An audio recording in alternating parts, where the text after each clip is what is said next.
Prêter ruine plus de fortune que voler. Cela paraît excessif. Pourtant, réfléchis calmement. Combien d'argent as-tu prêté sans jamais le revoir? Combien d'amitiés se sont fissurées à cause d'un simple « je te rembourse bientôt ». Combien de fois as-tu aidé quelqu'un pour finalement te sentir trahi? Un vol est brutal, visible, assumé. Un prêt, lui, se déguise en générosité. Il commence par un sourire et finit souvent par un silence. Ce n'est pas le prêt en soi qui détruit, c'est l'absence de règles. 1. Ne jamais prêter de l'argent sans trace écrite. On l'a tous fait. Un ami en difficulté. Un cousin juste pour quelques semaines. Un collègue promis le mois prochain. Tu donnes sans rien écrire parce que entre nous, pas besoin de papier. 6 mois passent, puis 1 an, puis il évite tes appels. Tu as perdu l'argent et la relation.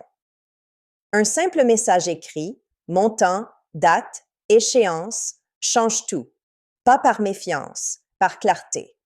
J'ai connu un entrepreneur qui prêtait souvent à son entourage. Il notait tout dans un carnet, faisait signer un petit document, même symbolique. Résultat, 100% de remboursement.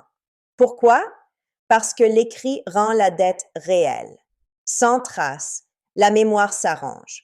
Les bons comptes ne détruisent pas l'amitié, ils la protègent.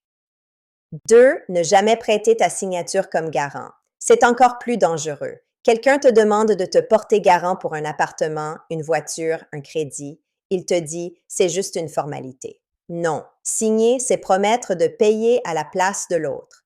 Un homme s'est porté garant pour son frère, crédit de 20 000 euros. Le frère a perdu son travail, la banque s'est tournée vers le garant. Résultat, dette, tension familiale, année de conflit. La réalité est simple. Si la banque exige un garant, c'est qu'elle voit un risque. Pourquoi devrais-tu prendre un risque que même une institution refuse d'assumer seule? Ta signature, c'est ton honneur financier. Elle n'est pas allouée. 3. Ne jamais prêter ce qui te fait vivre. Ton outil de travail n'est pas un objet, c'est ton revenu. Un photographe prête son appareil pour un mariage entre amis. L'appareil tombe. Objectif cassé. 2 semaines sans travailler. Plus de pertes que le prix de l'appareil. Un chauffeur prête sa voiture juste pour la soirée. Accident, immobilisation, plus de courses, plus d'argent. Ce qui génère ton revenu doit rester sous ton contrôle. Tu veux aider? Propose ton service. Accompagne, mais ne mets jamais en danger ton outil principal. Ta générosité ne doit jamais te priver de ton gagne-pain. 4. Ne jamais prêter ta confiance sans vérifier, la plus dangereuse. Celle-ci est invisible. Tu fais confiance à un projet, à un associé, à une promesse d'investissement garantie, sans vérifier. Un jeune entrepreneur a investi toutes ses économies dans un projet présenté par un ami d'amis. Opportunité exceptionnelle. Il n'a rien vérifié, pas de contrat solide, pas d'analyse. Résultat, arnaque. La confiance est précieuse, elle doit se mériter. Vérifier n'est pas être paranoïaque, c'est être responsable. Pose des questions, demande des preuves, prends ton temps. La confiance aveugle coûte cher, la confiance réfléchie construit. 5. Ne jamais prêter ton temps sans limite claire.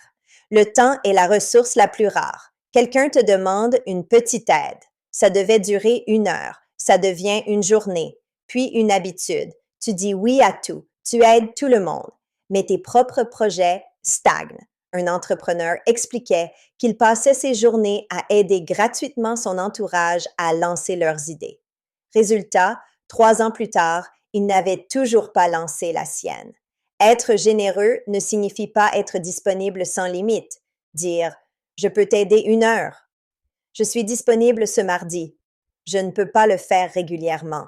Ce n'est pas égoïste, c'est stratégique. Ton temps, c'est ta vie. Récapitulons. Ne prête jamais.